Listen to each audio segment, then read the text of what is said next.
Nous proposons de créer un fonds européen pour le développement des services publics, intercalé entre la Banque Centrale Européenne qui est là et les différents États qui sont là. Ce fonds recevrait l'argent de la Banque Centrale Européenne et le donnerait à 0%, prêterait à 0%, aux différents États pour les dépenses pour leurs services publics. En contrepartie, il y aurait des titres qui s'empileraient dans la Banque Centrale Européenne qui ne circuleraient pas sur le marché, qui ne seraient pas soumis au marché financier. Et bien sûr, à 0%, si on développe les services publics, pas pour n'importe quoi. Et comme on crée ce fonds européen, on peut lui mettre tout de suite une gouvernance démocratique, avec les syndicats, avec des représentants, etc. Et on peut suivre. Et même, et donc, et ce fonds, c'est le développement des services publics, c'est pour tous les pays. C'est pas que pour les Français ou les Grecs, mais les Allemands aussi ont besoin de services publics, tous les pays. Et on profite de la surface de toute l'Europe pour appuyer le développement. Il faut arriver à lancer cette bataille. Moi, je pense que si certains ne le font pas, il va falloir trouver des façons de le faire. Voilà, alors, retour sur la politique très rapidement. Bataille d'idées, bataille pour s'organiser. Je pense qu'un parti communiste est nécessaire. La gauche souffre de l'absence du parti communiste. Le mouvement syndical commence à souffrir de l'absence du parti communiste. Et les mouvements sociaux aussi souffrent de l'absence du parti communiste. Alors on pourrait revenir, faire l'historique 81, le mouvement social de 95, où c'est les mouvements avant tout, la gauche plurielle et Robert Hue, le front de gauche, et puis l'expérience Mélenchon-Rassin. On ne va pas faire, mais je pense que chacun, on peut essayer. La question, c'est un parti qui donne un sens à des propositions précises. Comme je l'ai dit, qui aide à donner qui se nourrit de propositions précises, qui les construit et qui donne un sens. Contre le populisme assumé, contre l'opposition entre sens et proposition. Et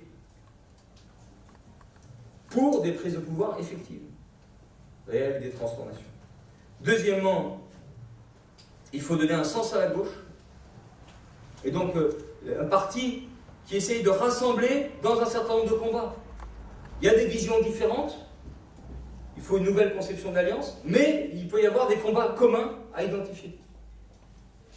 Et donc, une alliance qui n'est pas une alliance de sommet, une alliance avec respect chacun, avec une transversalité à la base, si vous voulez, et une créativité commune, c'est-à-dire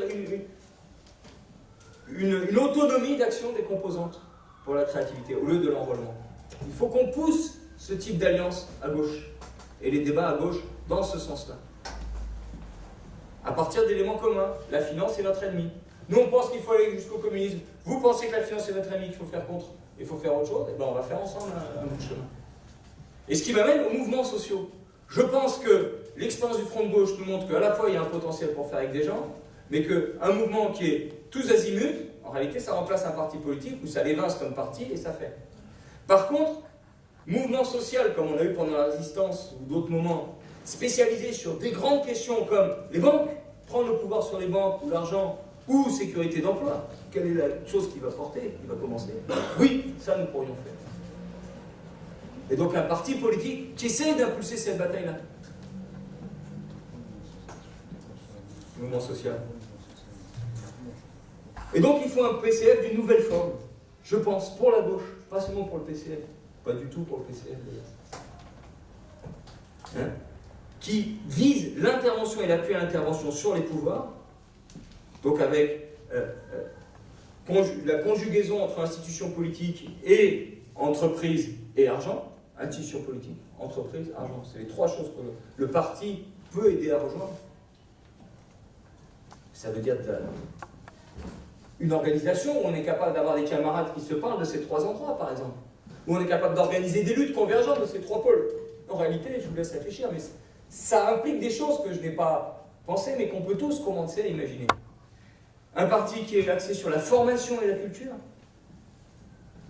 sur les expériences et le retour d'expérience, l'analyse d'expérience et la circulation des expériences, pourquoi ça marche pas, comment ça a fait, et pas on lance 36 campagnes, 25 manifs par semaine, et on fait rien. Mais ça, moi j'ai lu un petit bouquin sur le Parti communiste des années 20-30, c'était ça. Ils manifent chaque jour. Puis ça a commencé à changer dans les années 30. Un mec qui s'appelait Torres, qui est empéré, qui a commencé à faire les choses. Quatrièmement, qui vise une organisation internationale. Parce qu'en fait, les sujets sont imbriqués. La camarade l'a dit. Les sujets sont imbriqués entre France, Europe, monde.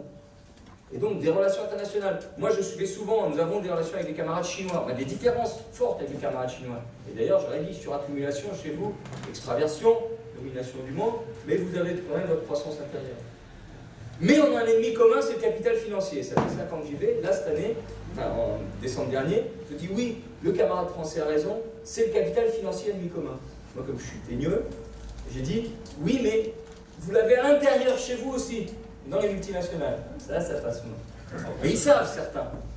Mais ils savent. Et donc, quel combat commun on peut lancer contre le capital financier? Je dis, quand vous avez dit une autre monnaie commune que le dollar pour développer les gens et leurs capacités, c'est une bataille commune contre le capital financier que vous avez menée. Et petite histoire, une semaine avant qu'il dise ça, j'avais une interview dans l'Humain là-dessus, et il y avait Artus, on lui posait la même question, moi je dis c'est formidable, Artus il dit c'est des trucs de clown et Bocara, il ne comprend rien. Une semaine après, le gouverneur de la Chine en parle, Artus il dit oh, grande question. Oui, ça joue un rôle dans le rapport mondial. Vous voulez que je vous rappelle des choses avec l'URSS aussi? Ça joue un rôle dans le rapport mondial. Et donc il faut qu'on travaille ces relations avec les Chinois. C'est irresponsable d'être en jugement ou pas en jugement. C'est vachement important ces choses-là. Et ils ont leurs limites, mais ils ont aussi un réalisme et c'est quelque chose quand même. Hein. Voilà. Bon. Donc, viser l'appui et l'intervention et l'appui à l'intervention, la responsabilité des directions. D'ailleurs, c'est vrai pas seulement dans les partis, mais ça pourrait être ailleurs. Donc moi je parle des partis. À tous les niveaux. Mais il y a quand même un enjeu national, vu la télé à présidentialisation. Avec un rôle des élus, puisqu'on parle des institutions tout autres, et puis une responsabilité pour faire circuler les informations, le savoir. Avec une chose importante, et j'ai fini, c'est-à-dire je commence la dernière chose, qui est, il faut mener nos propres campagnes sur notre agenda. J'ai parlé coût du capital, et je pense que la question importante aujourd'hui sur le Code du travail, et sur laquelle Macron a embarqué les organisations syndicales, et d'ailleurs Macron, vous voyez comment maintenant il met de côté les partis, c'est toujours du Napoléon III, il met de côté les partis politiques, et il dialogue avec les organisations syndicales, essentiellement, qui sont dans une position où elles sont mal pour dialoguer complètement avec lui, parce qu'elles ne peuvent pas parler politique. C'est, moi Macron, je vous impose mon agenda.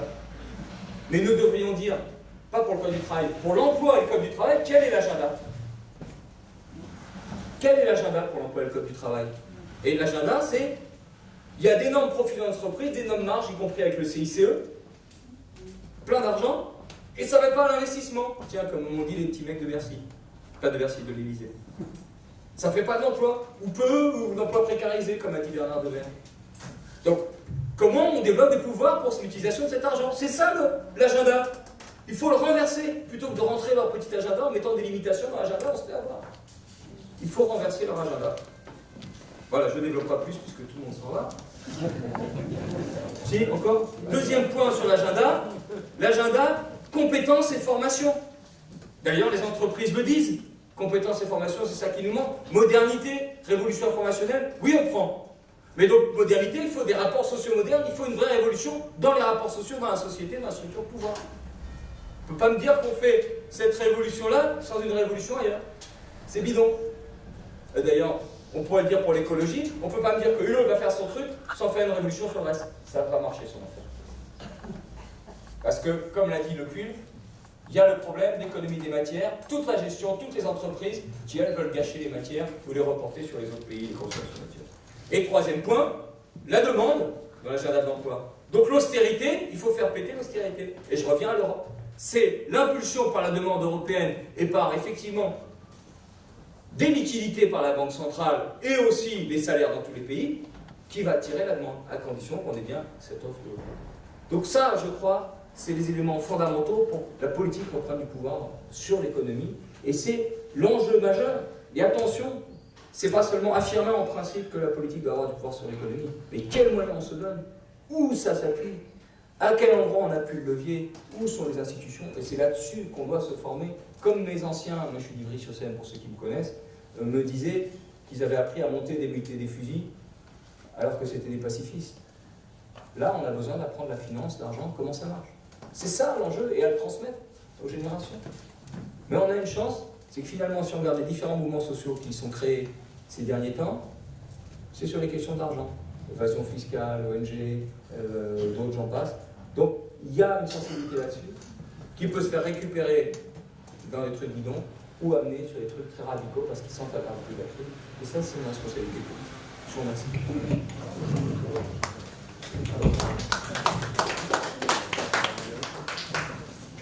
Alors, bon, il y a matière à débattre avec ça. On a pas beaucoup de temps, mais on peut quand même recueillir quelques avis, quelques observations.